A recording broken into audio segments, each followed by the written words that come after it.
د زابل پیښې څو پیغامونه پرېښودل، جمهوریت څه وکړه او امارت څه؟ آیا د حیدر ژغورل امکان درلود؟ درې مهمې خبرې همدې ویډیو کې وګورئ او چینل سبسکرایب کړئ. سید خالد سادات لیکلي لومړی د هغوی چې په زرګونه ماشومان د خپلو بمونو او جګړو قرباني کړي، اوس به ورته معلومه شوې وي چې د یو انسان ژوند څومره مهم دی. موږ د سړک غاړو بمونو قربانیان نشو هیرولی.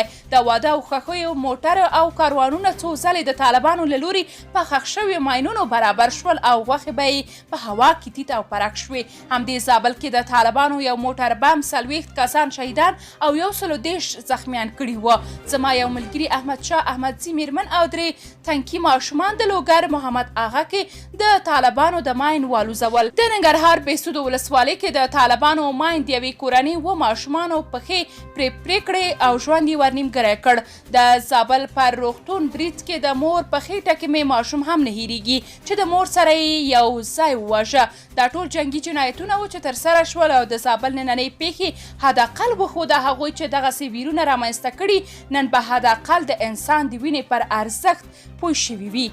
دوهم دا چې د 10 متره تونل ښکل دومره سخته خبره نه وه چې ټول پکې پاتې راغلل. د عصري علومو او ټکنالوژۍ قدر یې هغه چا ته وښود څوک چې ټکنالوژي او عصري علومو ته شیطاني علوم وایي او هر څه ته د خلاصې او ملایي دمونو له زاویې ګوري. زما یاد شي هغه مهال 8م ټولګي کې وم چې طالبانو تیره دوره کې د ننګرهار کمپیوټر ساینس پوهنځي محصلینو کمپیوټرونه په دې دلیل مات کړل چې ګویا محصلین پکې فلمونه ګوري. نن به یوې جنګي ډلې ته معلومه شوې وي چې د اوسني ژوند پایښت او بقا د ټکنالوژۍ په ډګر کې ده.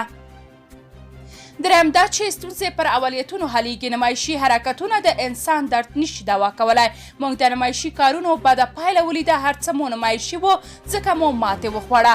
محب په کونړ ته لاړ او هلته به یې د مرورې له غرونو پر پاکستان د حملو او ځوابونو ګواښونه پیل کړ. ډاکټر عبدالله به د کندهار نانوایانو او انارو والا سره عکسونه واخیستل. سبا به سړی سم د عمر فاروق ځایناستی ښودل کېده. مسلم یار به د ملي اردو کوم سرتیری غیږ کې ونیوه او ځان به یې داسې ښوده ته وای سړی خو د دې ولس اصلي غمخوار دی. ولسمشر به د 5مې ناحیې خټو او بارانونو ته ولاړ. ځان به یې لوند خیشت کړ او مداحانو به یې چرخهګیري پیل کړه. ژوند په واقعیتونو چلیږي او هغه هم په پیژندل شویو او متعارفو اولیتونو. طالبان نوي راغلي او ځان ښودنه ورته له هر څه مهمه ښکاري تر څو خلکو ته ځان یو جنگي ډله نه بلکې سیاسي ډله او د ولس خواخوږي ور وپېژني.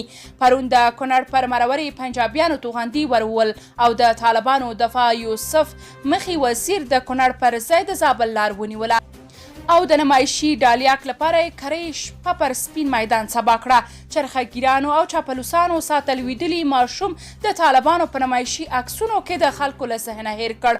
ښه به دا وه چې کونړ کې مو پنجابیان څخه د توغول شویو راکټونو پوښتنه کړې وای.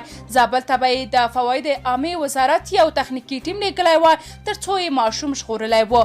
له بدمرغه هیڅ هم ونه شول. زابلي ماشوم حیدر ته د خدای جنتونه په نصیب کړي او د طالبانو مشرانو ته د جګړې ضد فکر او سالم اداري ظرفیت غوښتنه کوم. تاسو که د دې موضوع په اړه کوم نظر لرئ کومنټ کې شریک او چینل سبسکرایب کړئ.